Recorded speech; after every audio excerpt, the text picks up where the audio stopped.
Bonjour, bienvenue dans cette web émission. Vous avez sans doute entendu, avant qu'on prenne l'antenne, les derniers calages. Alors visiblement, il y a quelques difficultés par rapport à des vidéos qu'on voulait vous proposer. Tout le monde ici est en train de faire le maximum pour essayer de vous donner tous les éléments de cette information que nous voulons consacrer à cette journée mondiale du Rhin, ici, en direct de l'entreprise Pharmagest à Nancy, dans le Grand Est de la France. Pour apporter notre soutien à cette journée mondiale du Rhin, dont le sous-titre est « Bien vivre avec une maladie rénale », nous avons rassemblé des experts en néphrologie, en éducation thérapeutique, ainsi que le président Lorrain de France Rhin. Vous allez pouvoir normalement, je dis bien normalement, interagir avec nous en leur posant directement des questions par Internet. En matière de néphrologie, la Lorraine est un territoire pionnier, non seulement pour les soins, mais aussi pour l'organisation et la mise en place d'outils permettant justement d'améliorer la vie des malades rénaux chroniques.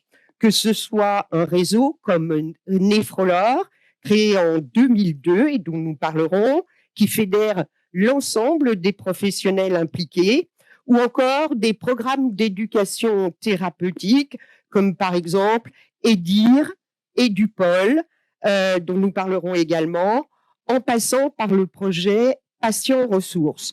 Sans oublier, bien sûr, les contributions de ces professionnels de néphrologie à la recherche scientifique et à ses activités avec le réseau REIN, Réseau épidémiologique et information en néphrologie, réseau de l'Agence de la biomédecine.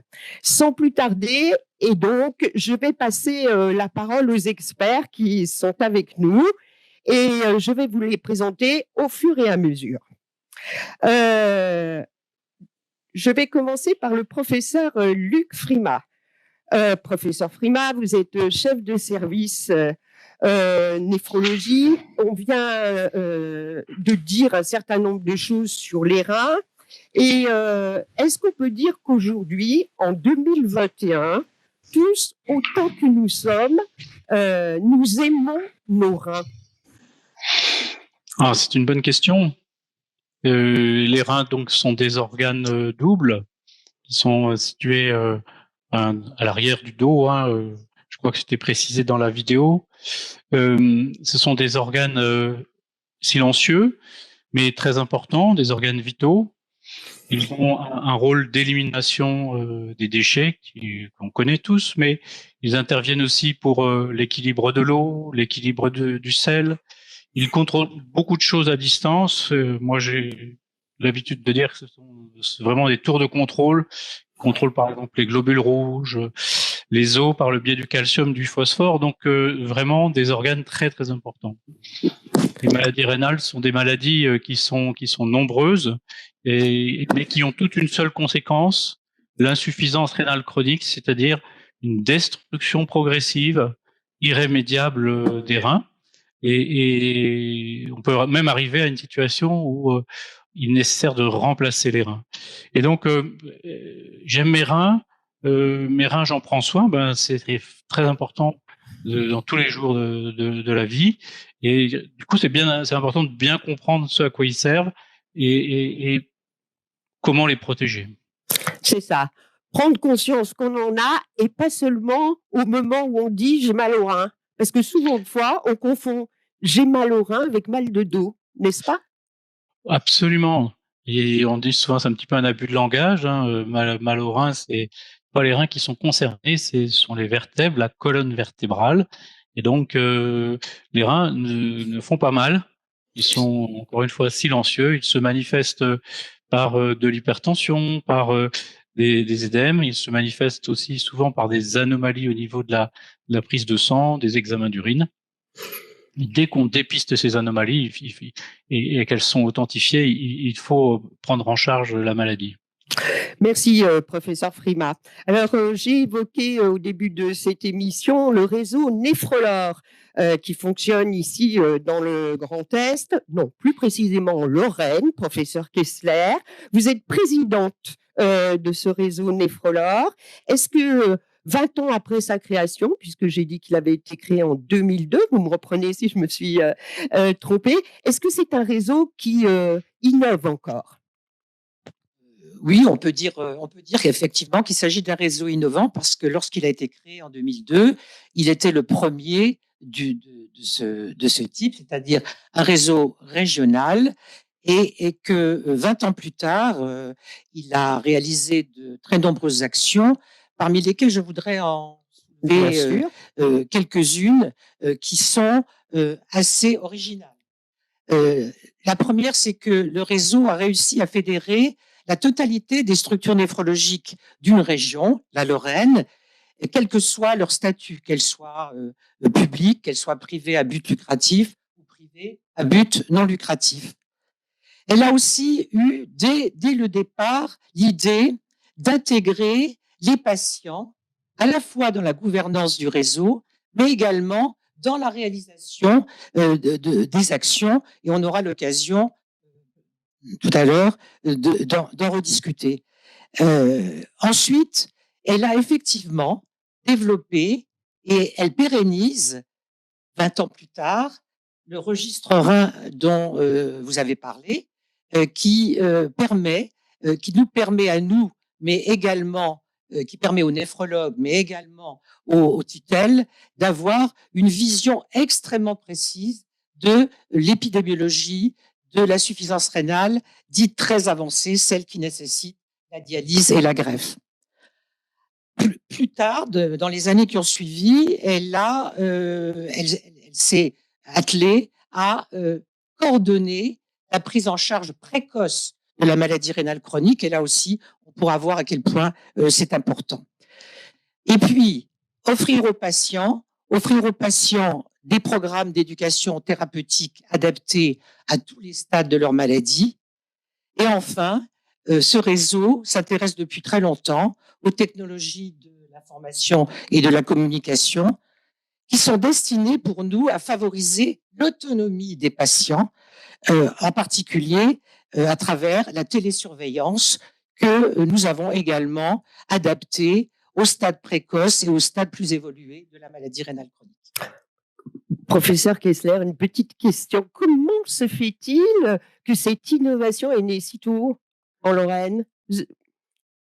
Ça a été la conjonction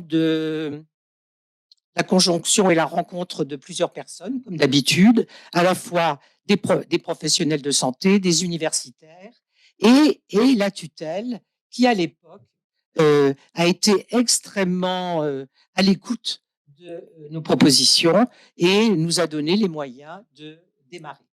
Très bien.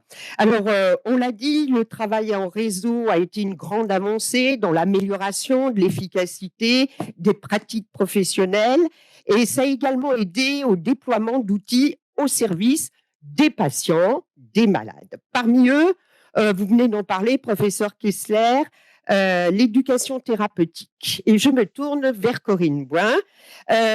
Vous êtes cadre de santé au CHRU de Nancy et vous êtes référente, vous êtes la madame éducation thérapeutique, et j'ai envie de dire. Pour vous, est-ce que c'est une solution pour améliorer justement cette vie quotidienne des malades? Et si oui, concrètement, comment? Si vous pouvez me donner quelques exemples. Alors, oui, je suis convaincue que l'éducation thérapeutique apporte à ces patients atteints de maladies chroniques. On sait que la vie ne doit pas s'arrêter parce qu'on est malade et qui plus est malade chronique. Cette maladie ne doit pas être une fin en soi, mais le début d'une autre vie, d'un vivre autrement. C'est tout l'enjeu justement de l'éducation thérapeutique par le biais des programmes que l'on peut proposer. Cette éducation thérapeutique, pour moi, elle a fait évoluer à la fois le statut du patient et la relation de soins. On est passé depuis de nombreuses années à un statut de patient. Alors, dit passif, c'est-à-dire qui écoutait beaucoup, à un patient plus acteur. Le patient maintenant ne se contente pas d'écouter. Il a le droit à la parole, il questionne, il remet en cause, voire il cherche à comprendre et veut surtout être entendu et écouté et pris en compte. Et c'est vrai que apprendre à vivre avec, se découvrir un nouveau projet de vie, à s'autoriser à vivre et à le mettre en œuvre, c'est tout l'enjeu des programmes d'éducation thérapeutique. Et je pense à ce titre une nette évolution pour la vie des patients. Merci Corinne, on aura de toute façon l'occasion d'en reparler sur des exemples très concrets, des ateliers qui sont mis en place. Vous aurez l'occasion de nous expliquer tout ça. Pascal Févotte, vous êtes le dynamique président de l'association France Rhin-Lorraine.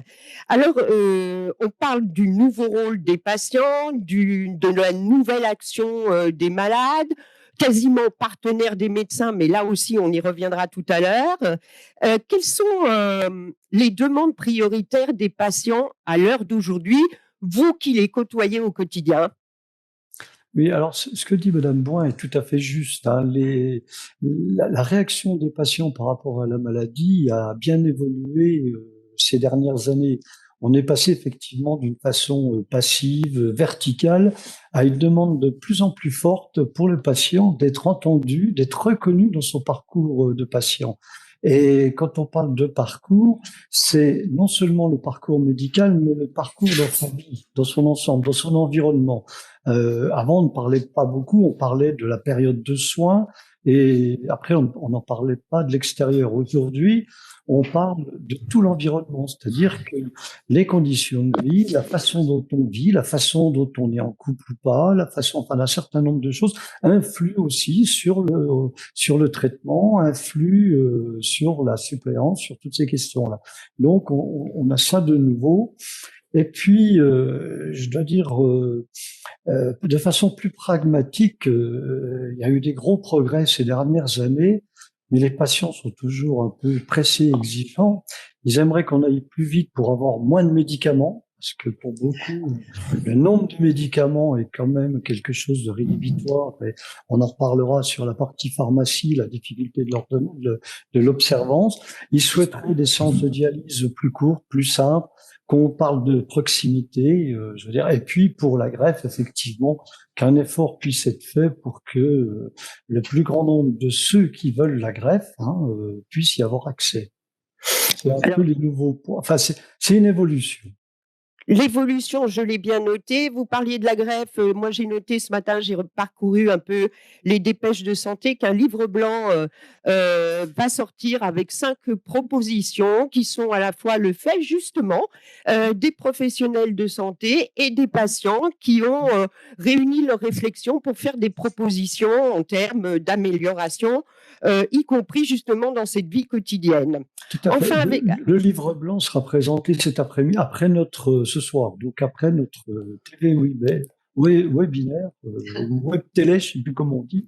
Donc, effectivement, France Rhin participe avec la CFNDT, entre autres, à ces travaux. Très bien, toujours en pointe, on continue, professeur Kessler. Enfin, je voulais vous présenter le professeur Patrick Rossignol, néphrologue et coordonnateur d'un réseau de recherche d'envergure appelé INI-CRCT. Je lui laisserai vous expliquer.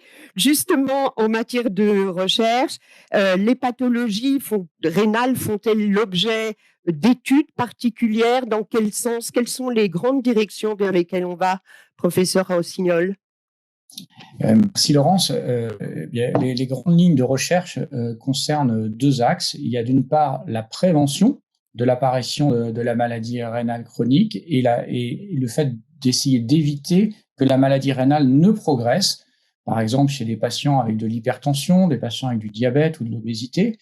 Et la deuxième grande voie de travail, c'est d'éviter que n'apparaissent des atteintes cardiovasculaires. Parce que les deux sont souvent liés, maladie rénale chronique et atteinte cardiovasculaire. Et d'ailleurs, on comprend ça très bien, puisque quand le cœur ne va pas bien, souvent le rein ne va pas bien réciproquement. Et c'est rien d'étonnant à ça, puisque c'est souvent les mêmes facteurs de risque cardiovasculaire, hypertension, diabète, obésité, qui prédisposent à l'apparition de la maladie rénale chronique. dans ce contexte-là, on voit bien qu'il est nécessaire de s'attaquer à ce double problème cardio-vasculo-rénal avec des chercheurs de plusieurs disciplines, non seulement des néphrologues, mais également des cardiologues, des réanimateurs, des gériatres, des internistes, médecins généralistes, et j'en oublie. Et c'est ce qu'on a réussi à faire depuis maintenant 7 ans au sein du réseau d'excellence INIS-RCT, qui veut dire Cardiovascular and Renal Clinical Trialists, c'est-à-dire qu'ils font des essais cliniques pour pouvoir s'attaquer à ce problème cardiovasculaire et rénal. Merci, professeur Rossignol. Alors, normalement, je vous l'ai dit, nous avions prévu des petites vidéos qui venaient agrémenter cette émission. Malheureusement, des questions techniques indépendantes de notre volonté nous empêchent de les diffuser, mais je remercie par avance et encore les personnes qui avaient bien voulu nous donner de leur temps pour pouvoir faire ces interviews. Et nous avions par exemple, rencontrer Joëlle Jacquard, la vice-présidente de l'association France Rhin-Lorraine, elle-même épouse de malades. Et dans son interview, il y a quelque chose d'important qu'elle nous avait dit dans le rôle de l'éducation thérapeutique, dans les groupements de patients qui se mettent en place, c'est de pouvoir faire comprendre aux personnes qui viennent d'apprendre qu'elles sont malades que leur vie ne s'arrête pas là, que ce n'est pas toute leur existence qui est condamnée, que c'est les reins qui sont malades et que la vie continue. Pour moi, la qualité de vie des patients a beaucoup évolué depuis ces dernières années. Moi, quand mon mari a été malade, puisque c'est mon mari qui était malade, on lui avait dit un régime sans sel strict. Hein, donc pain sans sel, tout... Alors que maintenant, c'est beaucoup moins de sel, mais ils peuvent manger du pain sans sel. Il y a quand même une très grosse amélioration. Et les patients sont aussi beaucoup plus au courant avec Internet, donc interpellent plus le médecin. Il y a peut-être un peu plus un discours entre le médecin et le patient, alors qu'avant, c'était le médecin qui disait... Moi, c'est comme ça, et puis pas autrement. Donc, nous, on a un rôle au niveau des patients ressources. On intervient dans les ateliers d'éducation thérapeutique qui ont été mis en place par le réseau Néphrolore.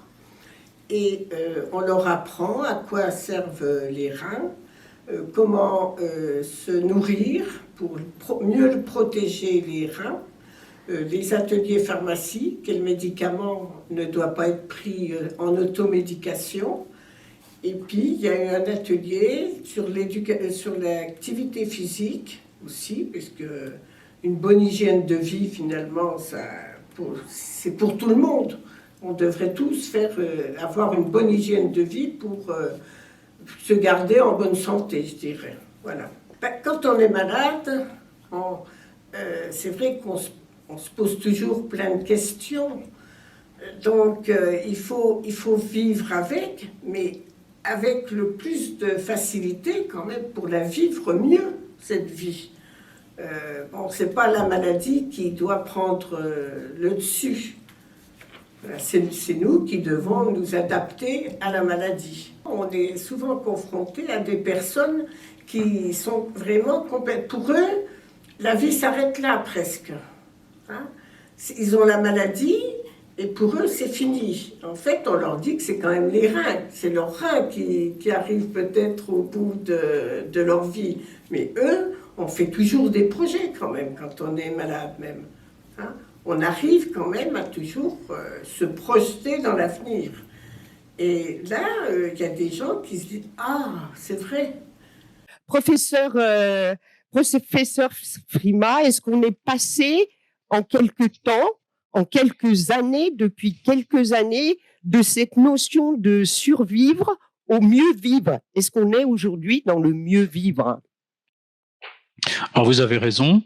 L'histoire a commencé par le dénouement, par la fin, puisque en fait, il y a une 50aine d'années, on a découvert une maladie avec des symptômes très très importants, mais c'était l'insuffisance rénale qu'on a appelée à ce moment-là insuffisance rénale terminale, parce que bon, c'était une maladie très grave qui conduisait au décès du patient. Et c'est à ce moment-là que un certain nombre de pionniers ont mis sur pied des techniques de dialyse, des techniques de transplantation qui ont permis aux patients de passer le cap de ces conséquences gravissimes de l'atteinte rénale. Et puis, au fur et à mesure du temps, la curiosité scientifique a fait qu'on a cherché à comprendre pourquoi les reins étaient détruits, et on a remonté le temps et on a fini par avoir une bonne connaissance de toute l'histoire de la maladie rénale, depuis son apparition, souvent par des symptômes qui sont vraiment très légers, ou souvent aussi par des prises de sang. Et donc, on a une maîtrise aujourd'hui de plus en plus satisfaisante de l'ensemble de l'histoire médicale de cette insuffisance rénale. Et en même temps, et là, faut souligner que Nancy a été à la pointe, on a vu que, en fait, même s'il n'y avait pas beaucoup de symptômes, en réalité, quand on étudiait de près la perception des patients de cette maladie, eh bien, on voyait qu'il y avait une atteinte très importante de ce qu'on appelle la qualité de vie perçue par le patient, avec une atteinte de qualité de vie dans les dimensions physiques, dans les dimensions mentales. Par exemple, les questionnaires de qualité de vie nous disent que les patients, plus la maladie est sévère, plus elle est ressentie comme un fardeau important. Bien sûr. Et par conséquent, donc, il y a eu tout un travail de réflexion pour essayer de prendre en charge l'impact de la maladie, tel qu'on connaît classiquement, mais aussi toutes ces dimensions de ressenti par le patient. Et ça a été un travail important qui a été réalisé avec les patients pour pouvoir leur permettre de surmonter les conséquences globales de cette maladie. Pascal Févotte, président de France Rhin Lorraine, j'entends bien cette évolution des relations médecin-patient.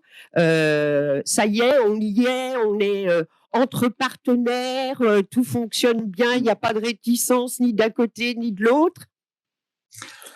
Alors, permettez que je souris. Il y a deux phases dans la question là. Il y a la question, je dirais, théorique, la question avec un certain nombre de sommités qui travaillent sur ces sujets, pour lesquels effectivement il y a des choses qui avancent beaucoup. Et puis il y a le travail du quotidien, du concret, celui qu'ont les patients en face d'eux. Il faut pas oublier que cette question est une question nouvelle, y compris pour les médecins, que le rôle des médecins évolue. Il va évoluer. Les technologies modernes font qu'il y a des assistances qui vont permettre et qui permettent déjà d'améliorer les constats, d'améliorer les posologies, d'améliorer un certain nombre de choses. Et le rôle du médecin va de plus en plus être celui de l'écoute, de la direction, mais aussi de l'écoute, mais aussi de l'explication aux patients et de l'aide aux patients. Alors, je disais, il y a deux niveaux. Au niveau du médecin habituel, etc., il y a encore beaucoup de réticences. Il y a, de toute façon, les médecins n'ont pas été formés à cette relation avec le patient de ce type-là. Donc, ils ne peuvent pas inventer non plus. Quoique, je remarque que les anciens médecins sont bien souvent plus empathiques que les jeunes. On pourrait penser que c'est plus évolué, mais dans le concret, c'est pas tout à fait ça. Et donc, on a vraiment besoin que le patient ait l'impression qu'on l'écoute, qu'on l'entend, parce que quand on est en consultation, bien souvent, le médecin a son idée de ce que pense le patient et le patient en a une autre. Et souvent, les uns et les autres ne se rencontrent pas. Donc, ça, c'est des questions qu'il faut approfondir. Par contre, je disais tout à l'heure, pour être bref, par rapport à tous ceux qui réfléchissent, bon, faut déjà reconnaître que ce sont ceux qui réfléchissent, donc sont déjà convaincus. C'est peut-être pas la majorité, mais c'est un début. Et là, effectivement, on avance sur l'intégration des patients dans la réflexion et dans le travail. Michel Kessler, votre point de vue, alors quoi, les anciens plus open, plus dans l'empathie que les nouveaux médecins? Ce que je pense, c'est qu'il y a effectivement une évolution considérable de la relation entre un patient, un soigné, comme on l'appelle, et un soignant, mais que cette relation, elle n'est pas, je dirais pas naturelle, c'est pas le terme, mais que pour qu'elle s'établisse, il faut des conditions. Et il y en a deux grandes conditions. La première, elle dépend du patient. Il faut, pour que cette relation s'établisse, que le patient souhaite devenir acteur dans la gestion de sa maladie, qu'il souhaite acquérir des connaissances sur sa maladie et qu'il souhaite également acquérir des compétences, c'est-à-dire qu'il puisse lui-même agir sans avoir un ordre, si j'ose dire, Bien sûr. une consigne venant de son médecin, par exemple. Et en face de lui, il faut qu'il ait un soignant ou une équipe de soignants, parce que je crois qu'aujourd'hui, on est dans le domaine de l'équipe, une équipe qui abandonne toute attitude directive, toute attitude paternaliste et qui se mette à l'écoute du patient et de façon à trouver ce qu'on appelle un partenariat soignant-soigné et ce qui peut être aussi appelé une alliance thérapeutique. Alliance thérapeutique. Alors, dans cette alliance thérapeutique, et c'est ce que ce dont parlait notre ami Joël Jacquard, c'est que d'une part, on a formé les soignants à cette écoute active, à la mise en place de cette éducation, et puis que très vite, et là, on peut dire qu'on a été très, très innovant, à la fois du côté de l'association de patients et à la fois du côté de ce qui se faisait à Nancy dans le cadre de Néphrolore, c'est que on a pensé que la personne qui pouvait le mieux parler avec un patient en difficulté, c'était un autre patient. Et ça nous a amené à, je dirais pas inventer, parce que le concept existait déjà, en particulier dans le cadre du VIH et de l'hémophilie. Donc, ça faisait déjà un certain temps que ce concept avançait. Mais nous l'avons mis en place dans l'éducation thérapeutique du malade atteint de maladie rénale chronique à tous les stades de sa maladie. Et aujourd'hui, dans ce qu'on appelle les ateliers éducatifs, ce n'est pas un professionnel de santé seul qui intervient, mais un binôme avec une co-animation entre un professionnel de santé et un patient que nous aimons bien, et eux, je crois aussi, aiment bien s'appeler patients ressources, qu'on appelle également des patients experts. Merci. Justement, Corinne Boin, on me fait passer des questions parce que pareil, on aurait dû les voir s'inscrire sur l'écran, mais la technologie étant ce qu'elle est, je lui laisse son entière responsabilité. Donc, on me fait passer des petits papiers. Corinne Boin, comment est-ce qu'on devient un patient ressource aujourd'hui? Il faut passer un examen. Enfin, je vous taquine un peu, mais dites-moi comment on fait. Non, patient ressource, je pense que, lorsqu'on cherche, je crois que c'est déjà une démarche d'un patient que de s'inscrire dans le côté vouloir être patient ressource. Patient ressource, c'est déjà quelque part témoigner, accepter de partager son expérience de vie au quotidien, la partager, mais pas vouloir l'imposer. Ça, c'est une chose très importante. Et pour ça, il faut déjà quelque part être dans une certaine approche avec du recul sur sa propre maladie. Pouvoir en parler en pouvant s'en distancier. C'est pas inné, là aussi, ça ne s'improvise pas. Je pense que il y a des patients qui sont tout à fait prêts et puis d'autres un peu moins, qui n'ont pas géré leurs propres émotions et quand ils en parlent, en fait, ils peuvent pas. Ils l'imposent en fait. Donc être patient ressource, c'est oui, avoir pris ce recul et puis s'inscrire dans le partage et témoigner. Il y a un autre. Allez-y. Non, j'écoute, je vous en prie. Et puis, patient ressources, c'est aussi maintenant, alors Madame Kessler en parlait, nous, on a intégré la notion de patient ressources depuis très longtemps, que ce soit en 2004 dans l'infoprédialyse et puis depuis de nombreuses années dans l'éducation thérapeutique. C'est la co-animation, c'est participer à la co-construction des programmes. C'est vrai que les programmes qui ont été construits sur Nancy par le biais du réseau Néphrolore, c'est pas les professionnels de santé qui les ont construits en imaginant d'emblée ce dont le patient avait besoin. C'est aussi partir, écouter ce que le patient voulait qu'il soit abordé, partir de leurs propres difficultés. Donc là aussi, être patient ressource, c'est la co-animation, c'est participer à la co-construction, et puis maintenant, c'est s'inscrire dans diverses instances au sein des gouvernances des structures hospitalières. Merci Corinne. Professeur Rossignol, du côté de la recherche, est-ce que il y a effectivement aussi un partenariat avec les patients? Et on me fait passer une question qui est: comment je peux faire pour participer à des programmes de recherche? Alors, pour ces deux questions, oui, bien évidemment, il y a des partenariats et on ne peut pas faire d'essais cliniques sans une implication majeure des patients. Et on explique à nos patients que tous les médicaments qu'ils prennent aujourd'hui sont des médicaments qui ont pu être rendus disponibles parce que d'autres patients avant eux ont accepté de participer à des essais cliniques qui ont pu montrer l'efficacité et la sécurité des traitements.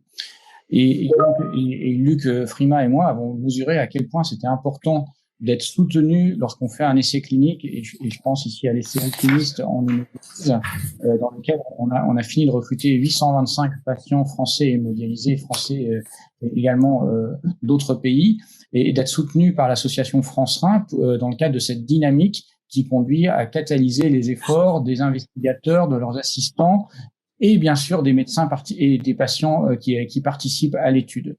On va aller plus loin avec le réseau de recherche INIS-RCT en mettant en place à partir de cette année un comité des patients experts de la recherche, et parce qu'il est apparu de la plus grande importance d'impliquer les patients également dans la conception et la conduite des travaux de recherche, par exemple en leur proposant de participer ce qu'on appelle au comité scientifique des études, pour nous aider à rapprocher les besoins des patients des idées de recherche des investigateurs. Et on s'est aperçu, ce sont nos collègues anglo-saxons qui ont été précurseurs, que les études qui ont des patients à bord de ces comités scientifiques obtiennent plus souvent des résultats positifs plus vite.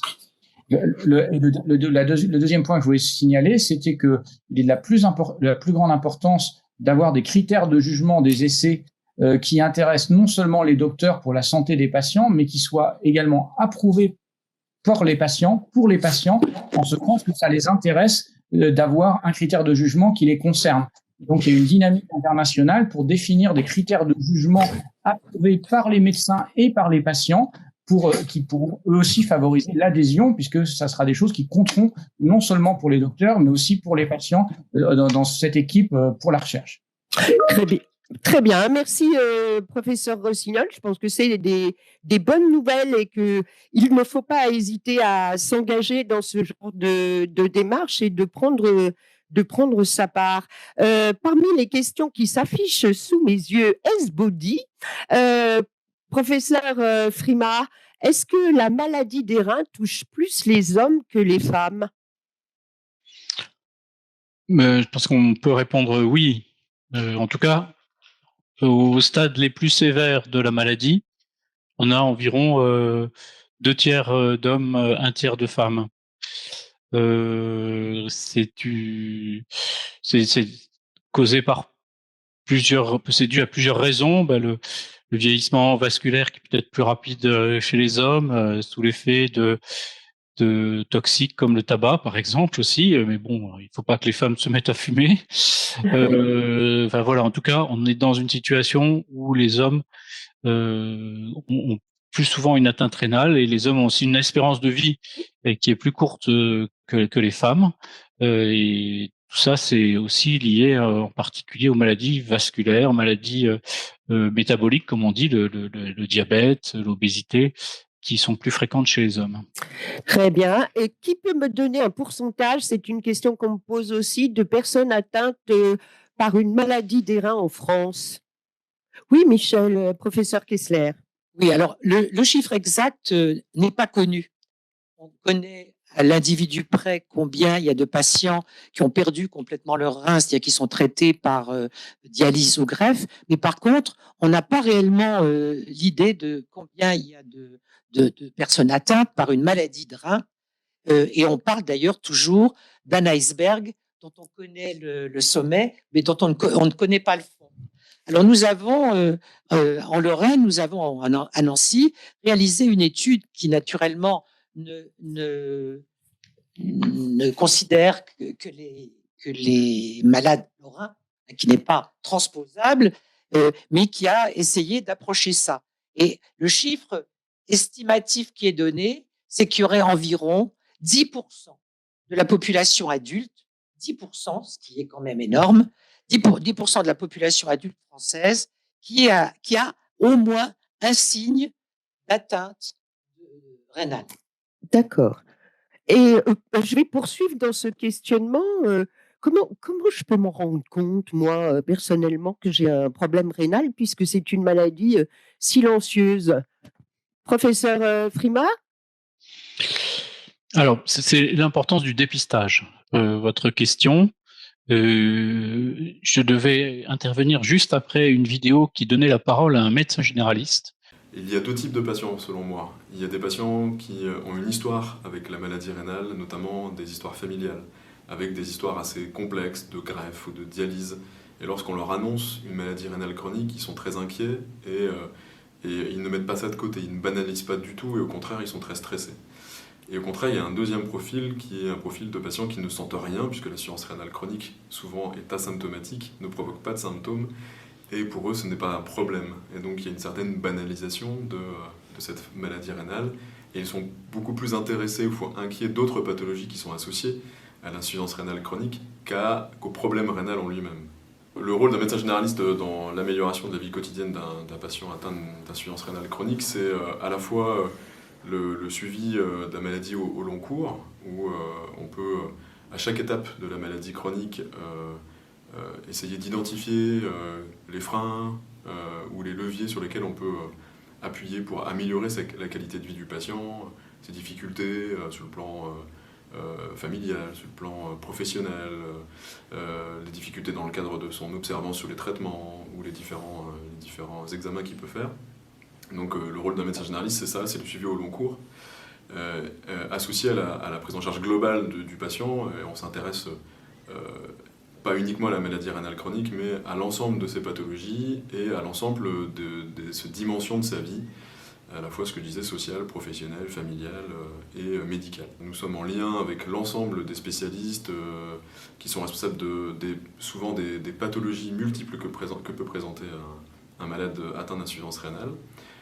Donc nous ne sommes pas le chef d'orchestre, ça serait un peu trop prétentieux, mais en tout cas nous accompagnons le patient pour prendre les rendez-vous, pour savoir à quel rythme et à quelle fréquence il faut aller voir le néphrologue, le cardiologue ou tous les autres spécialistes importants dans sa prise en charge. Nous voyons les gens tout au long de leur vie et notamment nous sommes capables de dépister très précocement une altération de la fonction rénale. Nous réalisons énormément d'examens sanguins pour de multiples raisons et nous sommes les premiers acteurs à identifier une altération de la fonction rénale. Et donc nous pouvons, à ce moment-là, agir, informer le patient qu'il y a une dégradation de sa fonction rénale, de quoi ça vient, quelle est sa cause, et puis surtout sur quelles actions on peut mettre en place pour essayer de protéger et de prévenir l'altération de sa fonction rénale, puisqu'il y a beaucoup de patients qui ont peur de la dialyse notamment, et de la dégradation forte de leur fonction rénale, et c'est pas inéluctable en tout cas. La dialyse, c'est quelque chose qu'on peut prévenir, sur lequel on peut agir. Et ça, plus tôt on dépiste, on repère, plus tôt on peut mettre les actions en place et accompagner le patient pour prévenir l'altération de sa fonction rénale. C'est très important de souligner que la prise en charge des maladies rénales chroniques dépend d'un partenariat étroit entre le médecin généraliste et le néphrologue. On dispose de critères d'alerte sur l'atteinte rénale qui sont d'abord au niveau de la prise de sang, avec ce qu'on appelle la créatinine. La créatinine, c'est une petite substance qui est produite par les muscles, qui en fait est en circulation dans le sang et doit être éliminée par les reins en permanence.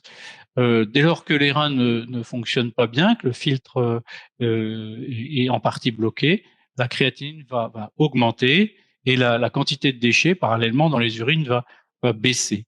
Et donc cette créatinine, aujourd'hui, il est vraiment important de souligner qu'elle doit être systématiquement dosée une fois par an dans une certaine catégorie de patients, les personnes de plus de 60 ans, les personnes qui ont une maladie cardiovasculaire, les personnes diabétiques, les personnes qui ont dans leur famille des personnes qui sont atteintes de maladies rénales chroniques, etc.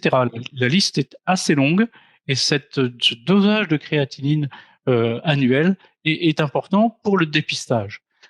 Par la même occasion, au moment du dosage de la créatinine, on doit rechercher une présence en quantité anormale de protéines dans les urines, une protéinurie, ou on appelle ça aussi parfois une albuminurie. Et donc cette présence d'albumine dans les urines est aussi un élément d'alerte important avec le troisième signe qui serait l'hypertension artérielle. Et donc cette détection systématique dans les populations considérées comme un risque rénal est entre les mains du médecin généraliste et donc elle doit vraiment être mise en œuvre de façon très systématique pour comprendre de façon approfondie ce qui se passe et mettre en œuvre des actions pour protéger les reins. C'est ce que vous appelez la néphroprotection précoce. Voilà, néphroprotection précoce, donc c'est pareil, il y a beaucoup d'actions de néphroprotection qui sont en lien avec l'hygiène de vie, qui sont en lien avec la diététique, le sevrage tabagique. Enfin, je ne vais pas faire une liste à l'après-vert, mais il y a vraiment beaucoup d'actions pour protéger ses reins qu'on mettra en œuvre avec son médecin généraliste et si la situation est un petit peu plus sérieuse, avec l'aide aussi du néphrologue. Pascal Févotte, justement, les malades que vous côtoyez, que vous représenterez à travers France Rhin-Lorraine, soulignent-ils l'importance de cette, comment je vais dire, de ce suivi avec leur généraliste? Trouvent-ils que c'est assez? Ont-ils l'audace de demander des examens? Comment est-ce que vous voyez ça du côté de l'association? Alors, au niveau de France Rhin-Lorraine, il y a un constat qu'on peut faire, c'est que les généralistes qui ont de toute façon beaucoup de choses à faire, pour beaucoup ne prennent pas attention à cette question-là, ou tout du moins insuffisamment. On a quand même à déplorer qu'un tiers des entrées en dialyse sont en urgence, c'est-à-dire n'ont pas pu être, alors pour quelques-unes, c'était pas possible, mais dans ce tiers-là, une grande majorité aurait pu être détectée avant. Donc là, on a un vrai souci sur ces questions-là, sur la prise en compte des généralistes. De notre part, nous faisons des dépistages régulièrement et on a la surprise de voir des gens dont la créatinine a été reconnue, élevée par le médecin généraliste et pour lequel aucun suivi et même pas une analyse annuelle n'a été faite. Donc il y a un manque d'information des généralistes sur cette question-là. Mais au-delà de ça, moi je pense qu'il y a à réfléchir, y compris nous-mêmes l'association, parce que nous on fait également, normalement la semaine du Rhin, nous faisons des stands de dépistage dans toute la Lorraine. Absolument. Tous nos bénévoles sont sur le pont, hein, c'est près de 100 personnes qui travaillent là-dessus. Mais en même temps, la question que l'on doit se poser et que l'on est en train de se poser au niveau national, mais c'est pas très avancé, mais moi je pense qu'il est très importante, c'est est-ce que au lieu de regarder, d'essayer de dépister la population dans son ensemble, est-ce qu'on ne devrait pas travailler un peu plus en affinant le public recherché et dépister plus dans un certain public avec des critères à définir avec la médecine, de façon à ce qu'on soit quand même plus efficient sur ce sujet. Parce que quand on fait nos dépistages, c'est bien, ça attire l'attention sur le sujet, mais c'est un peu chercher l'aiguille dans la meule de foin, quoi. Donc, on a vraiment besoin de retravailler sur ces questions-là, quoi, parce que je pense qu'on pourrait être bien meilleur. Oui. Plus performant. C'est pas le mot performant qui est juste, c'est-à-dire qu'on réponde plus aux besoins des personnes et de la société, quoi. Je veux dire, il faut vraiment que ce nombre de mises en urgence, en dialyse, ce taux-là diminue. Je l'ai dit au début, c'est intolérable qu'il y en ait un tiers qui rentre comme cela, quoi. Alors qu'on pourrait avec un suivi, avec une aide, et ensuite, effectivement, comme disait le professeur Frima précédemment, avec une hygiène de vie, avec un certain nombre de choses, avec l'éducation thérapeutique, avoir une vie qui peut se passer correctement, quoi. Merci Pascal Févotte. On me fait passer une question lors d'une transplantation rénale. Enfin, moi, je me rends compte qu'il y a quand même des questions de connaissances basiques. Exemple cette question. Lors d'une transplantation rénale, enlève-t-on toujours les anciens reins? Et dans le cas d'un rein unique, que se passe-t-il? Alors, sachez quand même que je suis très concernée par cette deuxième partie de question. Qui peut me répondre? Michel ou Luc Frima, professeur Frima? Alors, première partie de la question, lors d'une transplantation rénale, lors d'une transplantation rénale, on ne touche pas aux reins natifs de la personne, aux reins propres. On les laisse en place. La chirurgie des reins propres est extrêmement délicate, et il y a un chirurgien français qui a eu l'idée géniale de mettre en place le greffon rénal dans la partie basse de l'abdomen, soit du côté de l'appendice, soit de l'autre côté à gauche, en le branchant pour l'artère sur l'artère qui va vers la jambe, pour la veine sur la veine qui revient de la jambe, et avec le fin tuyau, l'urtère, qui est abouché dans la vessie qui est toute proche. Cette chirurgie qui est très très délicate, mais permet de mettre en place le greffon dans de bonnes conditions. Et pour ce qui concerne un rein unique, en fait, on sait que environ 1% de la population a des anomalies anatomiques rénales. Au lieu d'avoir 2 reins, on en a un. Au lieu d'avoir un rein en une seule partie, on a un rein parfois en 2 parties, etc., etc. Et donc, la réponse est la même. L'appareil urinaire de la personne, s'il ne fonctionne plus, on ne touche pas. On va implanter le rein dans la partie basse. Merci pour toutes ces précisions, professeur Frima. Le temps passe, donc je vais aller un petit peu plus vite dans le déroulement de cette émission. Nous devions entendre normalement Monique Durand, pharmacienne ici dans la région, et elle nous disait tous les enjeux liés à l'observance des traitements qui sont assez lourds dans ces pathologies. La maladie rénale, elle présente un obstacle qui est lié à finalement le fait qu'elle est silencieuse. C'est une maladie silencieuse. Que le patient prenne ou ne prenne pas son traitement, il ne va pas voir de différence. Peut-être même d'ailleurs, il verra la différence, qu'il va avoir quelques effets secondaires de son traitement quand il va prendre son traitement. Mais là, on voit bien que si on ne prend pas le traitement, notamment chez les personnes qui ont été greffées, c'est une catastrophe, puisque petit à petit, le greffon risque d'être rejeté si le malade n'a pas bien pris son traitement régulièrement. Donc, le fait que cette maladie ne fasse pas mal, donc quand on a une douleur et qu'on prend un médicament antidouleur, si on l'oublie, on sait qu'on l'a oublié. Là, si on l'a oublié, on ne le sait pas. Et quelquefois aussi, il peut être tentant pour un patient qui a des effets secondaires avec son traitement, qui est un traitement lourd, il peut être tentant de l'arrêter, et c'est ce qu'il ne faut surtout pas faire. En fait, le rôle du pharmacien dans cette vie quotidienne, pour l'aider à améliorer sa vie quotidienne, c'est de le sensibiliser sur tout ce qui peut aller perturber sa maladie, donc en veillant à son régime alimentaire, même si ça a souvent déjà été fait par d'autres personnes qui gravitent autour du patient, et je pense notamment aux diététiciennes, mais on peut être là pour rappeler ces fondamentaux. On peut être là aussi pour l'aider à vérifier que sa pression artérielle est bien stabilisée, puisque c'est un facteur important dans la maladie. On est là pour l'accompagner, évidemment aussi de vérifier que ces médicaments, il a bien compris l'importance de son traitement et qu'il les prend bien. Alors, le patient atteint d'une maladie rénale, on le voit régulièrement puisqu'il a un traitement chronique, donc ça veut dire qu'en général, il vient tous les mois. Et donc, on arrive à être finalement un peu son confident. On est aussi l'interface entre lui et le médecin. Si le médecin n'est pas facilement accessible, on va peut-être pouvoir lui proposer de rentrer en contact avec le médecin pour qu'il soit rappelé, pour l'accompagner. Donc, mais je pense que notre rôle, c'est aussi d'être à l'écoute, d'être le conseiller, être aussi le confident, parce que peut-être qu'il y a certaines choses qu'on n'aura pas osé dire lors d'une consultation médicale, qu'il va peut-être oser nous dire.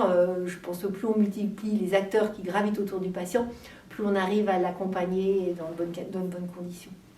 Pascal Févotte, est-ce que les malades parlent de cette difficulté de l'observance des traitements qu'ils doivent suivre et en quels termes? Alors, ça ne se passe pas comme ça. Les malades qui n'observent pas n'en parlent pas, puisqu'ils n'observent pas s'ils pensent que c'est pas important. Donc, non, mais c'est aussi bête que cela, quoi. Je veux dire, c'est dommage. Je veux dire, alors effectivement, les patients qui ont l'éducation thérapeutique et autres, eux font beaucoup plus attention. Et je dois dire quand même que j'insiste, on l'a déjà dit, mais j'insiste là-dessus. Vous prenez bien vos médicaments qu'à partir du moment où vous avez compris à quoi servent ces médicaments, pourquoi les prendre, certains avant le repas, certains pendant le repas, certains, voilà. Je veux dire, si on vous a pas expliqué ça, ben écoutez, vous mettez tout. Moi, j'en connais qui mettent tout dans le même bain, qui avalent tout d'un côté. Et oui. Non, mais c'est la réalité, quoi. Je veux dire, les gens, ils s'embêtent pas à mélanger. Ça, il y a déjà pour certains beaucoup de médicaments parce que. Et je parle que de l'insuffisance rénale, parce que ceux qui ont d'autres soucis, comme le diabète, l'hypertension, etc., ils en ont d'autres. Enfin, je veux dire, généralement, beaucoup de patients, en moyenne, c'est une dizaine de médicaments par jour, quoi. Et ça, c'est la version basse, quoi. Donc, on s'en débarrasse comme on peut, n'importe comment. Donc, je rappelle, c'est là, l'intervention de la pharmacienne dans les ateliers de TP est toujours quelque chose, me semble-t-il, de très, très important. Alors, après, ça permet aussi, en discutant avec les patients, en échangeant nos petits trucs entre nous, chacun invente, je dis les trucs, parce que ce qui paraît anodin pour certains est important. Comment je prépare mes médicaments à l'avance? Est-ce que je prépare mes médicaments à l'avance pour pas oublier? Comment je les prépare? Est-ce que je mets un rappel sur mon téléphone, notamment pour les greffer, pour les prendre à la bonne heure? C'est des petits détails. Mais si on n'aborde pas ça, très vite, on prend le médicament comme quelque chose d'imposé et sans faire trop attention, et il fonctionne pas comme il devrait. D'où l'importance. Alors, je voyais Corinne Boin en train d'approuver. Donc, sur ce thème, sur ce point, l'éducation thérapeutique, en quoi est-elle utile? Qu'est-ce que vous faites concrètement dans des ateliers, peut-être? Dites-moi. Alors oui, enfin l'éducation thérapeutique, en fait, on constate, c'est par le biais des programmes. Faut savoir que c'est pas une solution miracle non plus. L'éducation thérapeutique, elle est aidante. Les programmes, ils visent à donner des clés, un ensemble de clés. Alors par le biais d'information, le pharmacien va informer sur les types de traitements, d'accord. Il va toujours y avoir un temps d'information pour connaître, pour savoir ce qu'on fait.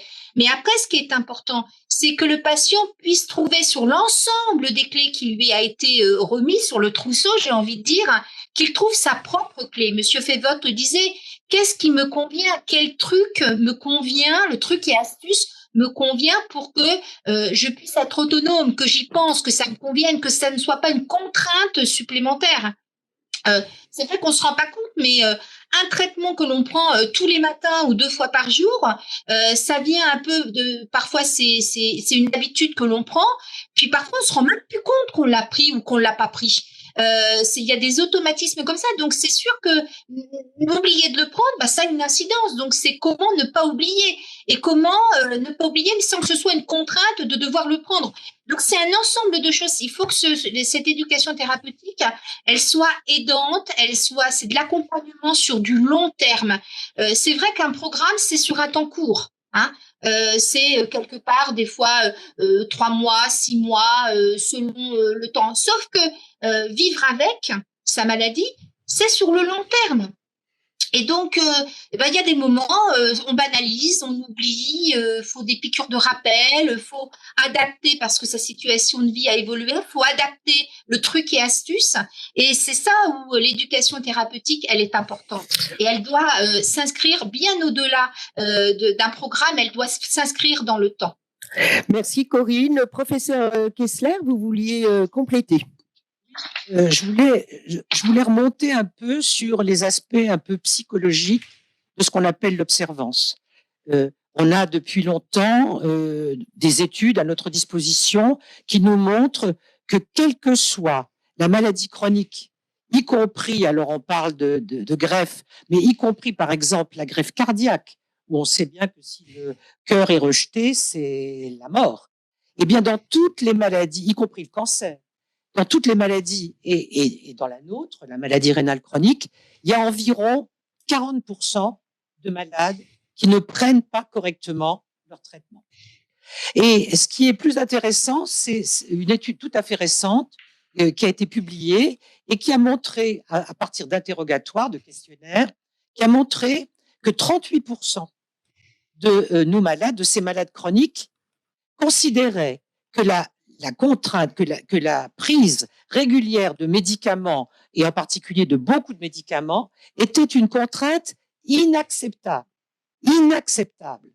Donc on voit bien là le fardeau que représente la prise régulière de médicaments.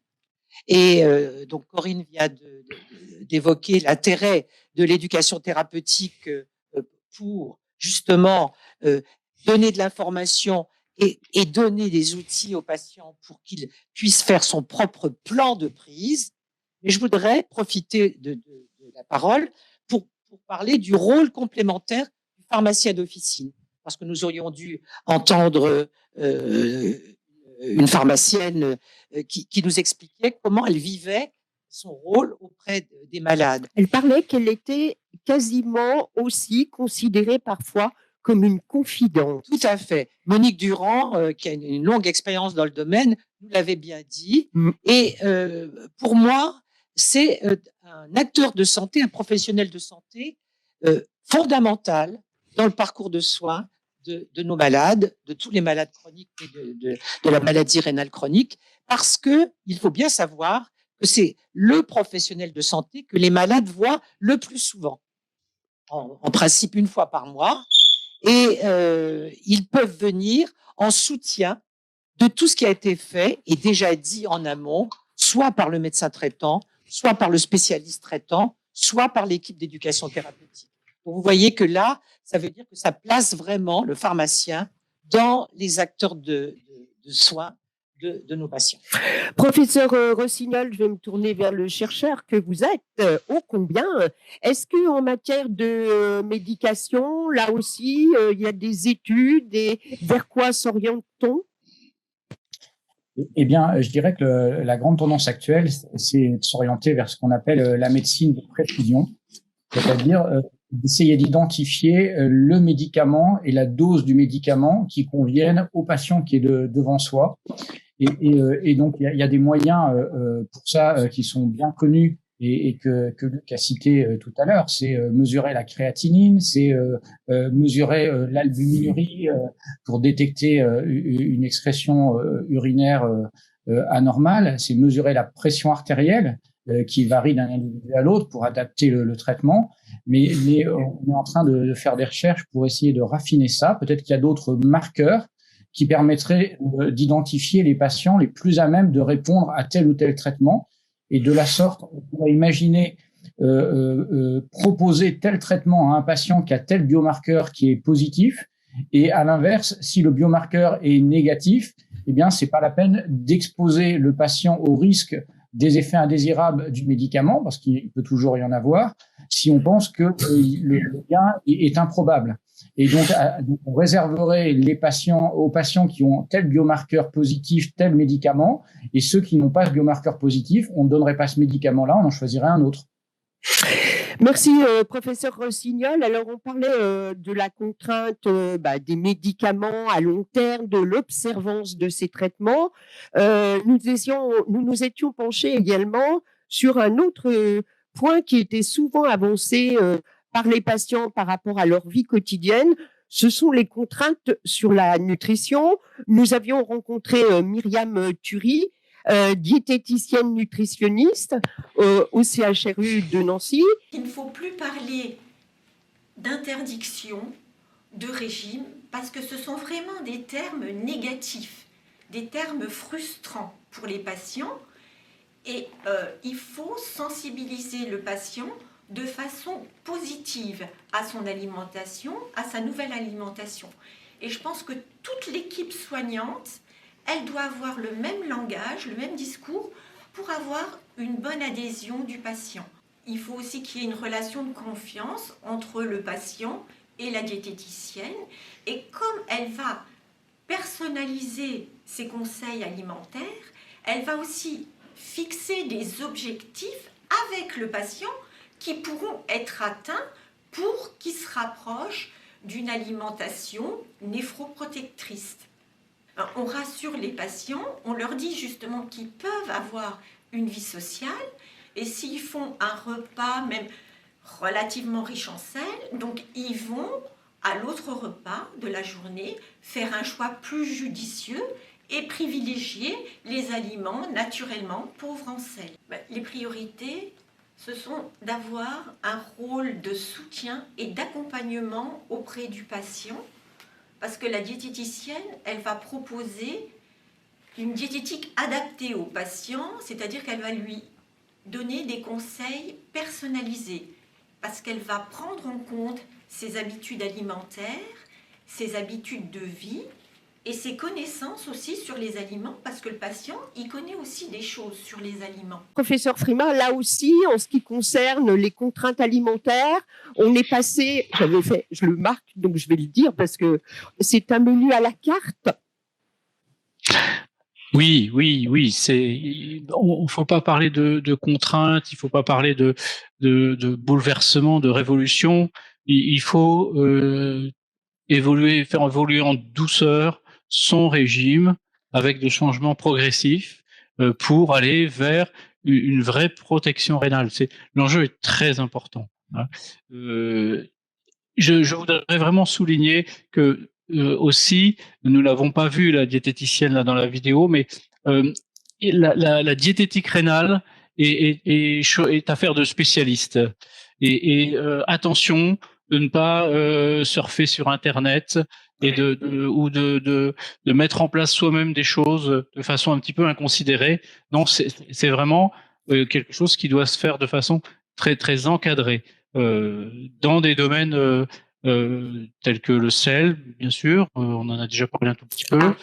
Les protéines aussi, il faut pas un régime excessif en protéines, mais vous l'avez dit, Laurence, l'objectif c'est le plaisir, parce que plaisir de manger en France, on sait bien que c'est vital, c'est très important du point de vue personnel, du point de vue social, et donc mais ces changements doivent se faire pour protéger ses reins, donc c'est vraiment possible.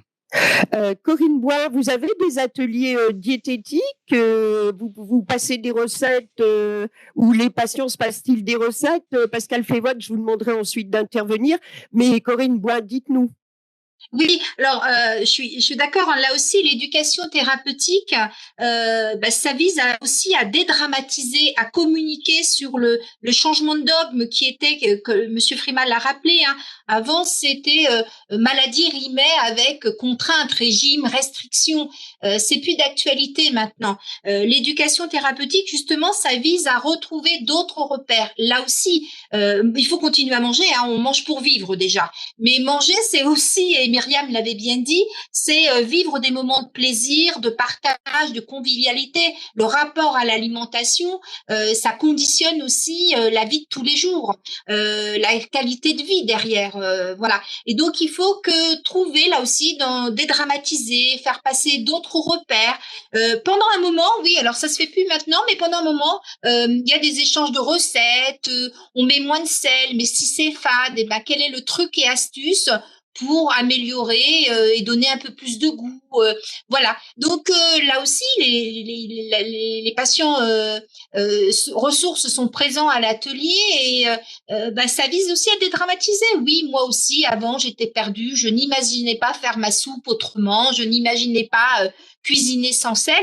Et puis, en retenant la solution ou la pratique de l'un ou de l'autre, ça marche et je me régale. Et puis, au fur et à mesure, comme l'a dit Monsieur Frima, on change nos habitudes, on se met à cuisiner autrement, on se met à manger autrement, et tout en y retrouvant le plaisir. Et ça aussi, c'est l'éducation thérapeutique et c'est important à ces moments-là. C'est ça qu'on discute dans les ateliers. Et j'ai même un moment où elles se faisaient des gâteaux, voilà, elles amenaient des recettes pour apporter la preuve que c'est bon et on mangeait autrement, c'est bon, parce que on est convaincu quand on a goûté aussi en général, donc ça aide beaucoup.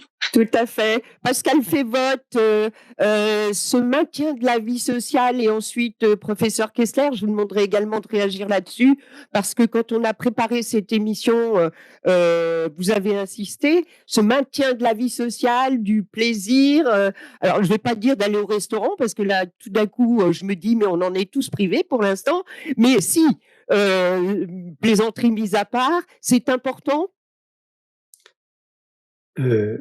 Oui, alors, je vais redire ce qui a été dit un peu avant. Je veux dire, il faut pas oublier que culturellement, le repas, ce qu'a dit Madame Bois est juste. L'UNESCO, contrairement à ce qu'on pense, c'est pas la gastronomie qui a été reconnue par l'UNESCO, mais notre façon de manger en France.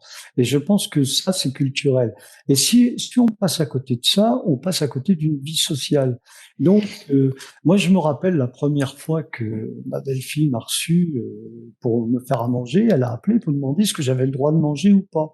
Et je lui ai dit, non, c'est pas comme ça que ça se passe. Tu fais à manger, c'est à moi de faire, etc. Et puis, de toute façon, où serait le plaisir si on est toujours dans la contrainte? Donc, il y a bien un moment qu'il faut lâcher un peu les chevaux, mais en restant raisonnable. C'est dommage qu'on n'ait pas eu la... Mais bon, on va pas revenir dessus. Non, on va pas enfoncer le couteau dans la plaie. Non, mais l'entretien de Madame Thury, elle a dit un mot une phrase que j'avais soulignée, mais qui a été redite autrement précédemment, c'est « il faut passer de l'interdit au raisonnable ».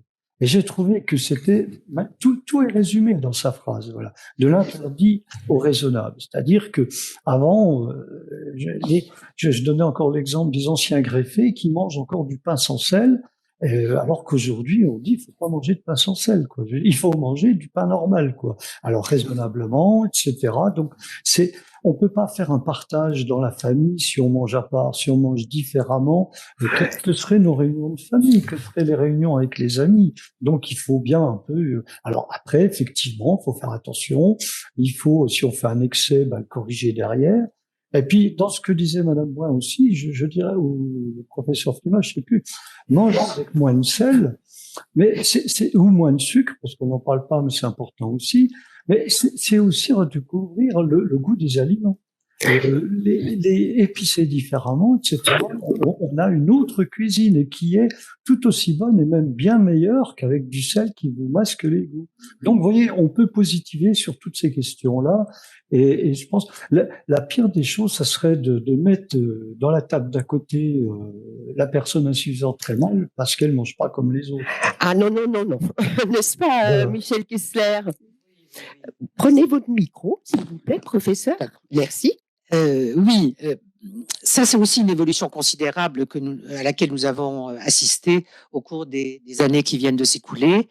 C'est la disparition de la notion de régime, de restriction, de contrainte et de mettre la diététique dans le projet de soins du patient de façon à ce que, une fois qu'il est bien conscient, une fois qu'il a acquis la connaissance connaissances diététiques nécessaires, qu'il soit capable de donner du sens à ces connaissances et de les inscrire dans son projet de vie en fonction de son mode de vie, de son mode d'alimentation, et pour aboutir à rendre ces consignes acceptables. Il y a aussi le mot acceptable. Si ça n'est pas acceptable par le patient, ça ne sera pas suivi. Et tout ça, c'est l'enjeu de ce qu'on veut faire avec lui, en n'oubliant pas le premier qui a mis devant l'importance du plaisir de manger, c'est Hippocrate. Parce que Hippocrate, si on le relit, on voit qu'il mettait l'alimentation dans ce qu'il appelait l'art de vivre.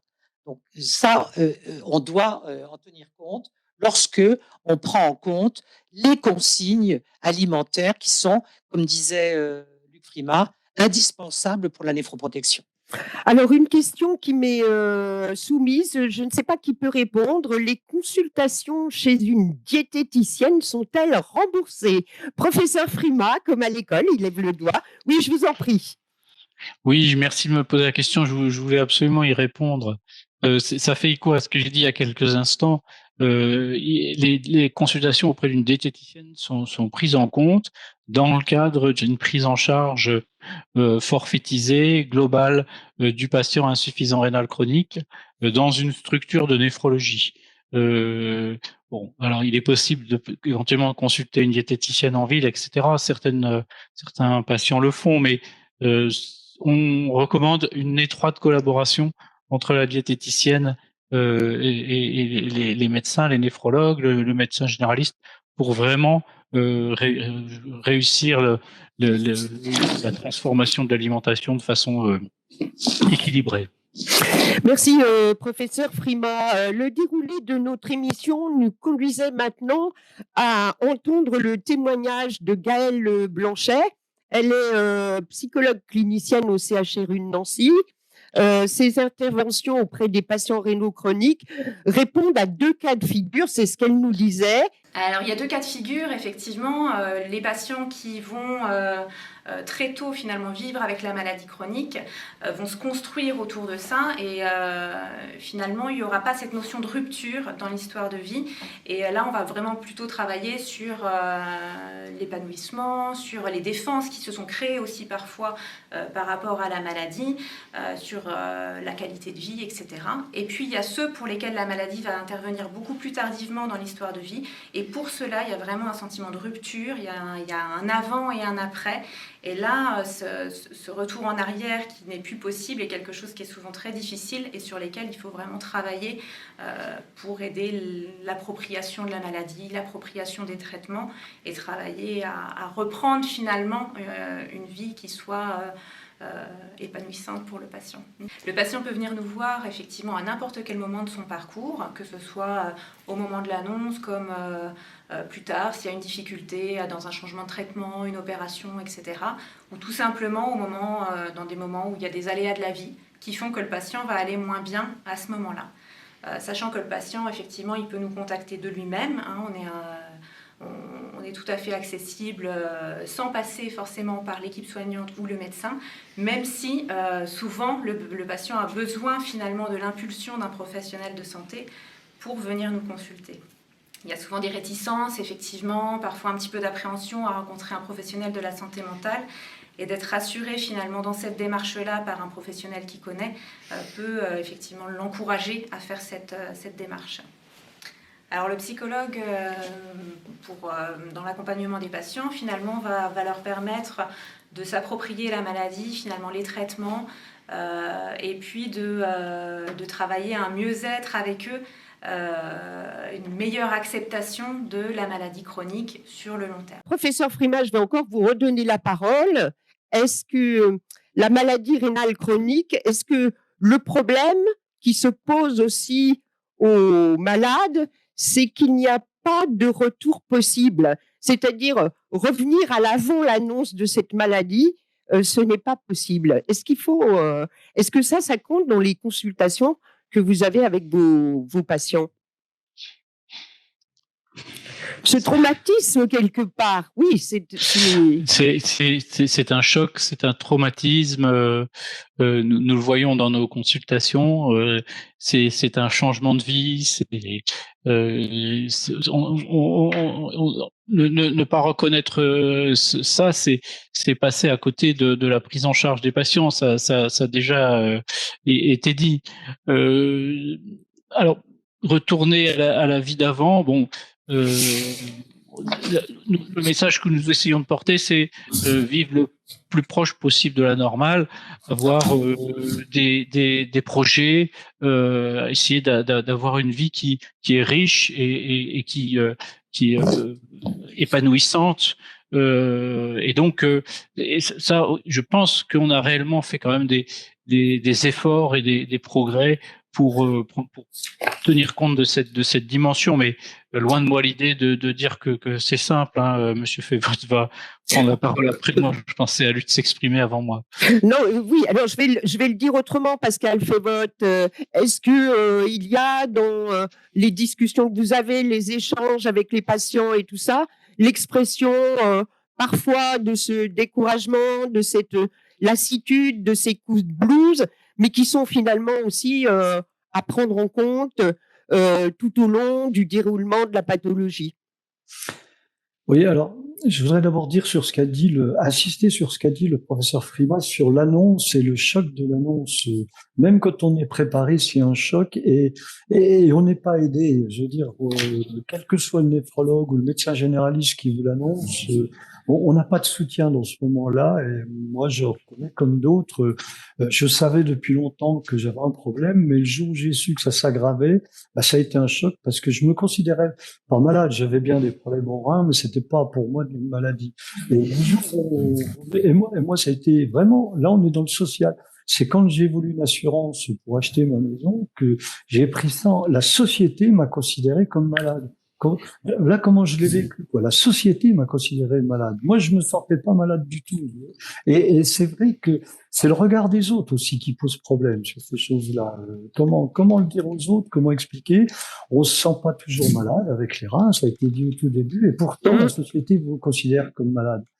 Alors après, il y a une catégorie dont on n'a pas parlé, qui ça demanderait un sujet en lui-même. À part entière.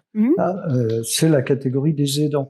On s'aperçoit qu'en définitive, nous, au niveau de l'association, c'est plus les aidants qui expriment leur mal-être ou le mal-être pour leur conjoint, quoi, je dirais. Plutôt, en réalité, le conjoint, quand lui, il est dans le mal-être, il ne parle plus, il ne s'exprime plus, il échange plus, ou alors il faut le connaître vraiment on s'en rend compte, mais il se ferme, voilà. Donc, et c'est très difficile d'aider les gens au moment, sauf en expliquant le positiver. C'est quand on commence déjà à être dans le mal-être, positiver, c'est quand même compliqué, quoi. C'est un souci pour lequel on n'a pas on est bien souvent désarmé sur ces questions-là. On peut simplement leur dire qu'on est là, que s'ils ont besoin de nous, mais bien souvent les personnes-là ne veulent pas de l'aide. Alors comment rentrer dans cette bulle, c'est la difficulté. Alors, je parlais des aidants, simplement une petite annonce. C'est que France Rhin, au niveau national, travaille sur des journées avec les aidants et leurs compagnons. Et nous, France Rhin Lorraine, on a prévu ça alors c'était pour le printemps, maintenant on attend l'automne. Ça va être en fonction de la Covid, mais on va ouvrir des journées patients, aidants, ensemble, pour réfléchir un peu à cette question. Corinne Boin, recourir, consulter un psychologue concrètement, comment on fait? Comment ça se passe? À qui il faut le dire? Généraliste, à vous? À qui on parle? C'est compliqué pour revenir à ce que disait Monsieur Févotte. C'est vrai que d'un seul coup, toutes ces annonces au fil du temps, on évolue, ça perturbe, on perd nos repères, on est déstabilisé. Et c'est vrai que je dirais le côté malaise, mal-être, le recours au psychologue. D'ailleurs, comme l'a dit Monsieur Févotte, éventuellement le recours aussi à l'assistante sociale. c'est encore trop stigmatisé. Recours psy, psychologue, psychiatre, peu importe, c'est je suis malade mental, limite. Mais il y a encore beaucoup de ça dans les représentations des uns des autres. Recourir à l'assistante sociale, c'est suis-je un cassos? Enfin, j'en avais pas besoin jusqu'à ce présent. Et pourquoi d'un seul coup j'ai besoin d'une assistante sociale? Parce qu'il y a toutes ces pertes de repères, pertes de social, pertes de ressources, le malaise, le mal-être. Et ça, c'est quelque chose qui s'installe aussi dans le temps, au fur et à mesure de l'évolution de maladie, au fur et à mesure de ces annonces. Parce que quelque part, j'ai l'impression que on dit toujours, y a-t-il une vérité ou des vérités, et y a-t-il une annonce ou des annonces? Je pense que la maladie, elle est évolutive dans le temps. Et donc, c'est la succession, cette cascade d'annonces qui, à un moment, va renvoyer l'évolution de la situation et un malaise créé ou généré ou aggraver ce malaise. Et ça, c'est là aussi, je reviens, mais quand il y a la relation de soins qui s'est établie, la relation de confiance, de partenariat de soins avec l'équipe médicale ou les professionnels de santé, mais en l'occurrence, je vais reparler de ce qui m'anime, mais les professionnels impliqués dans l'éducation thérapeutique, là aussi, ces temps-là, ces temps d'échange, visent justement à pouvoir discuter, échanger librement, sans stigmatiser, sans culpabiliser parce que derrière, il y a une histoire de culpabilité, Madame Baucher l'a bien dit aussi. On est coupable d'un seul coup de ne plus être à la hauteur d'eux. On est coupable de ne plus savoir gérer. On est coupable éventuellement quand il y a une maladie diagnostiquée et avec une notion d'hérédité. On est coupable peut-être à un moment de pouvoir la transmettre. Et je crois que tout ça, ça met du temps et faut que ça puisse être verbalisé. Et puis ces échanges avec les professionnels de santé, là aussi, ça se fait pas en un clic, ça se fait pas lors d'une consultation. Quand il y a non mais c'est vrai, c'est en ça où l'éducation thérapeutique, c'est pas la solution miracle. C'est derrière l'éducation, c'est la nature de la relation de confiance qui s'établit, où patient peut dire ouvertement, où soignant sait comment amener et permettre de dédramatiser et de se dire là c'est peut-être proposé en fait. Bien souvent l'accès aux soins se fait après plusieurs propositions. Vous pensez pas que qu'est-ce qui vous aiderait? Et c'est ces échanges-là qui à un moment on sait pas, c'est le déclic. Je pense que le patient à un moment il est prêt à entendre. Il est prêt à entendre pourquoi? Il y a plein de raisons.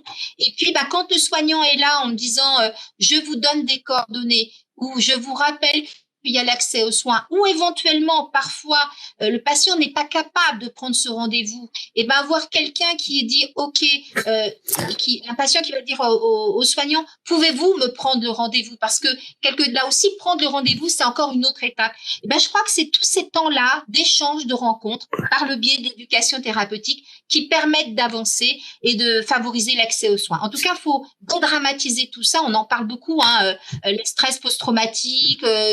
C'est un peu moins tabou, ça. On en parle de plus en plus. Et en pratique, il y a encore beaucoup à faire. Oui, et puis ça fait écho. Donc là, on parle des maladies rénaux-chroniques, mais c'est aussi des notions qui sont pas forcément non plus très open dans la population. En général, le recours aux psychologues pour venir en soutien d'un moment de blues ou ainsi de suite. Corinne Bois le disait, professeur Kessler, s'inscrire dans des démarches comme ça, d'associations de patients, participer à des ateliers, est-ce que c'est pas aussi une façon de garder la tête hors de l'eau, de pas se laisser sombrer, d'être en contact avec l'autre, c'est aussi un soutien.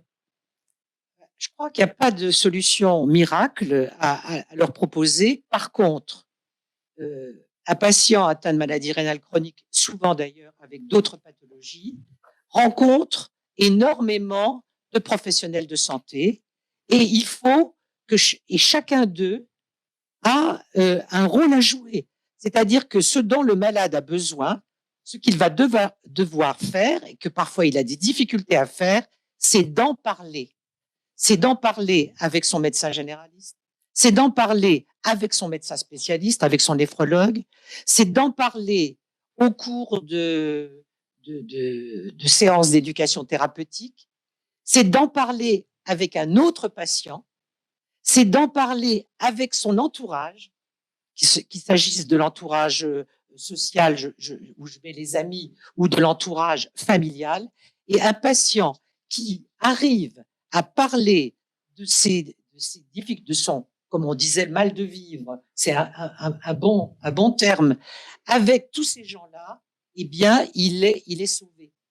Parce qu'il va trouver les réponses qui vont lui permettre de ce que les psychologues appellent cette adaptation parce que j'aime pas trop le mot résilience, mais cette adaptation à la situation d'aujourd'hui, parce qu'effectivement, l'immense difficulté qu'on a avec nos malades, c'est que chaque jour peut amener sa peine.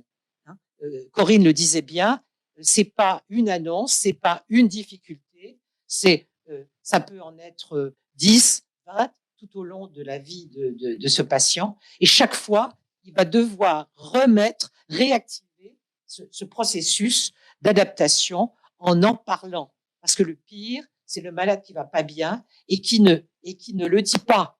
Parce que ça se dit pas parfois ça se dit un peu quand même sur le visage, mais c'est pas toujours visible. Donc voilà, je pense qu'on a tous un rôle à jouer pour aider le patient à ne pas arriver au stade, je dirais, pathologique, celui qui va nécessiter naturellement l'intervention de notre cher psychologue. Alors justement, une question qui nous est posée par Internet, les consultations chez un ou une psychologue sont-elles remboursées? Qui peut me répondre? C'est la même réponse que ce qu'a donné Luc tout à l'heure, c'est uniquement remboursé dans le cadre de ce fameux forfait qui a été mis en place. Donc, pour l'instant, c'est réservé aux équipes néphrologiques et les consultations chez le psychologue en ville, comme on dit, ne sont pas aujourd'hui remboursées. Très bien. De l'intérêt de ce dispositif qu'il faut mettre autour du patient pour qu'il puisse disposer de la diététicienne, de la psychologue, bien sûr, sans aucune difficulté. Alors, Michel Kessler, une question qu'on n'a pas abordée, qui avait été évoquée.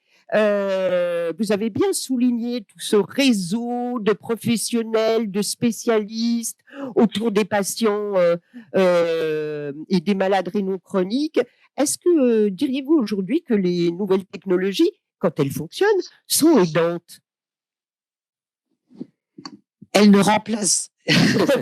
Alors, déjà, elle ne remplace pas tout ce qu'on vient de dire, c'est-à-dire l'écoute, les échanges, ce qu'on peut apporter aux patients. Par contre, une maladie chronique, comme la maladie rénale, c'est une maladie qui a aussi de longues périodes de stabilité. C'est ce que j'appelle la mer calme, avant les orages, parfois les cyclones. Et pendant cette période-là, calme, où le patient est stabilisé, où les traitements sont bien adaptés, l'alimentation est bien adaptée, tout se passe bien, eh bien, on a quand même l'habitude de le faire revenir à des consultations pour vérifier justement que cela se passe bien.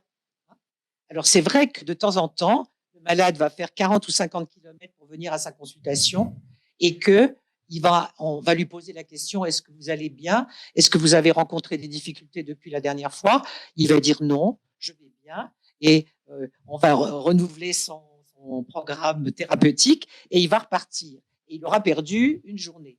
Donc là où les moyens modernes de la technologie sont intéressants pour moi, c'est de surveiller le patient à distance, ce qui va permettre de vérifier qu'il va bien, mais ça va permettre aussi de dépister des signes débutants de déstabilisation et qui, eux, nécessitent une intervention et nécessitent que le malade revienne soit consulté, voire même hospitalisé.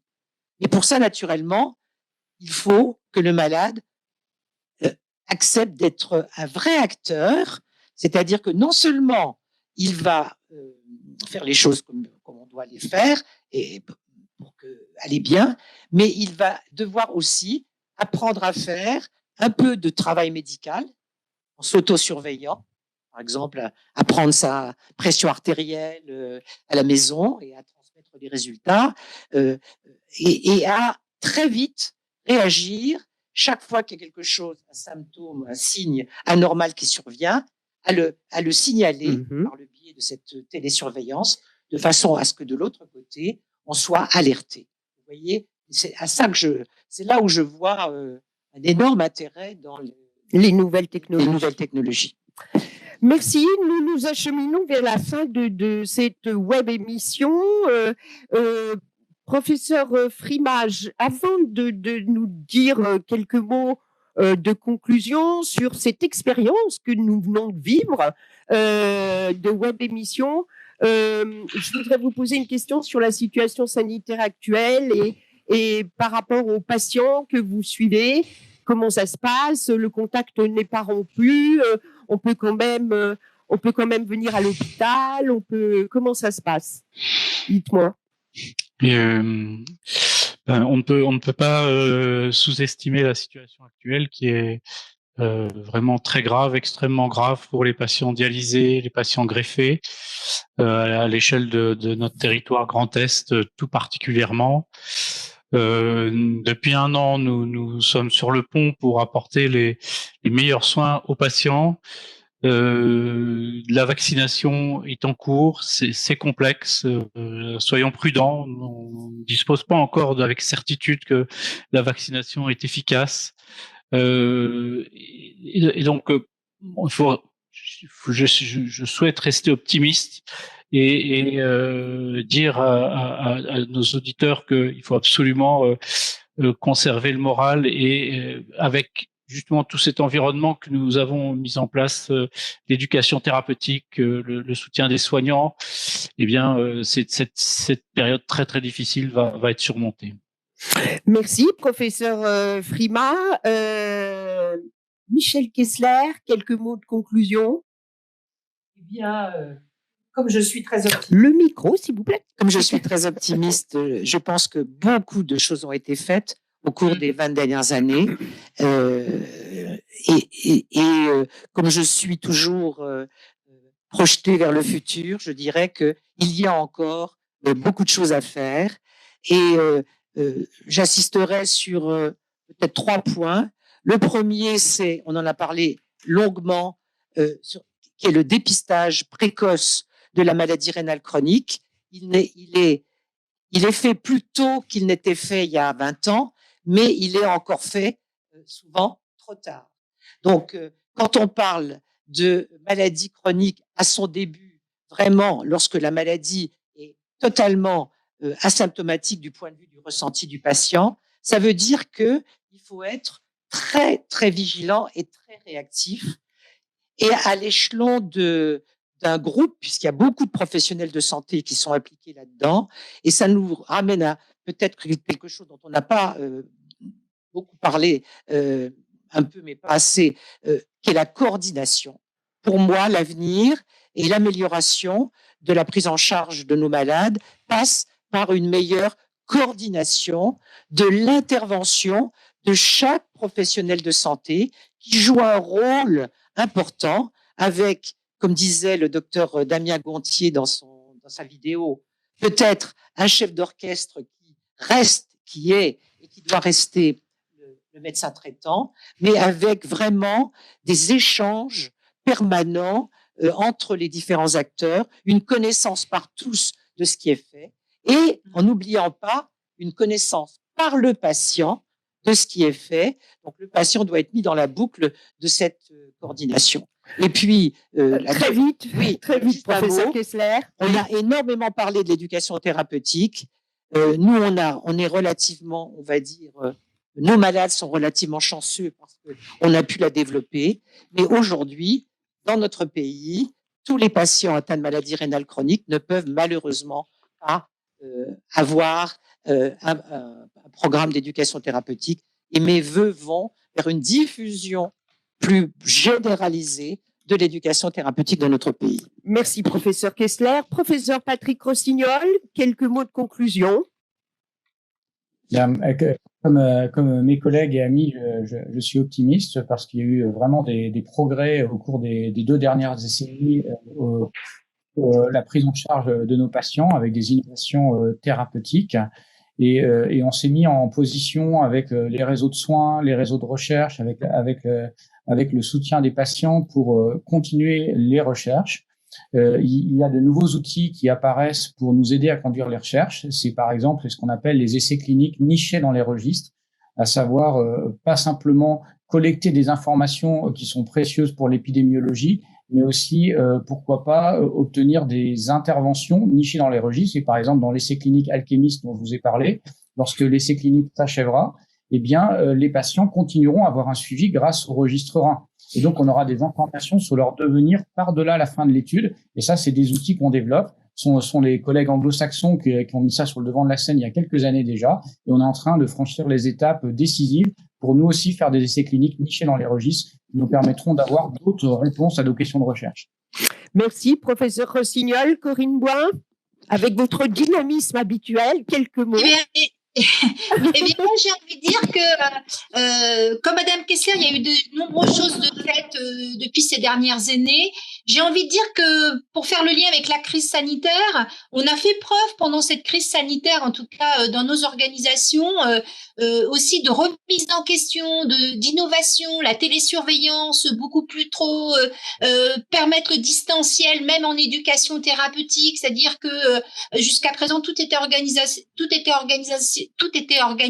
en présentiel, et là on voit comment on peut faire changer nos outils pour permettre à un patient, même de chez lui, de bénéficier de cette éducation thérapeutique en collectif. C'est ça, hein, faut pas oublier, j'ai beaucoup parlé d'individuel, mais il y a aussi toute l'importance de ces collectifs. Donc je dis que moi j'y crois encore, on a fait preuve ces dernières années, encore ces derniers moments, donc il y a encore à faire et on y arrivera. J'en suis sûre. Pascal Févotte, pour l'association France Rhin et France Rhin Lorraine en particulier.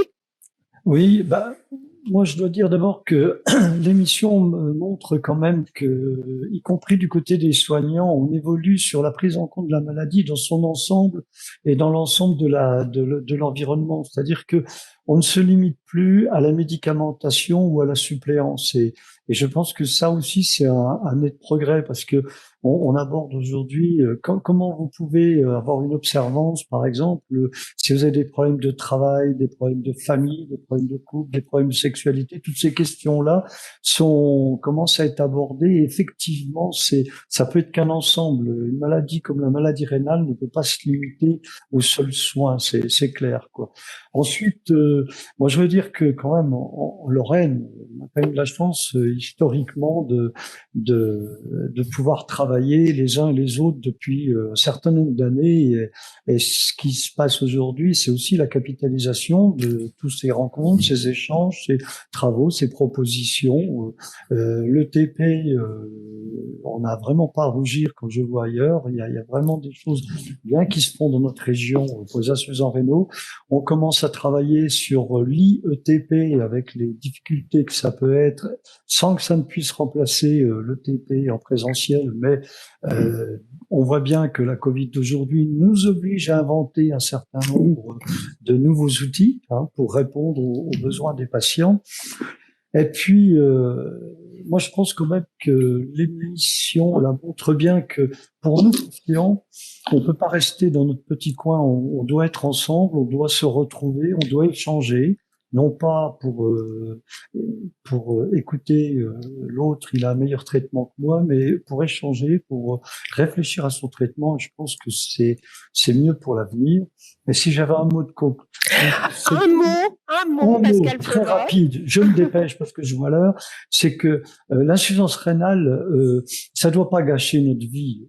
On peut pas la nier dans notre vie, mais il faut aussi qu'on aille au-delà pour qu'on vive un avenir radieux les uns les autres, et pas rester entre nous dans la maladie. Merci à vous tous pour votre participation à cette web émission qui, pour ma part, était une première. J'ai beaucoup apprécié, j'ai beaucoup appris. Je voudrais remercier tous les partenaires sans qui cette émission n'aurait pas existé. La métropole du Grand Nancy, le CHRU de Nancy, la société Pharmagest, le réseau Néphrolore, le réseau FCRA Initiaire-CT, l'Université de Lorraine et l'association France Rhin. Professeur Kessler, je dois oublier quelqu'un? Oui? Sandra Wagner et Amandine Simon, qui ont été vraiment les chevilles ouvrières de cet événement. Et beaucoup d'autres, nous allons le voir. J'espère qu'on va pouvoir passer le générique de fin. Merci à tous. Au revoir.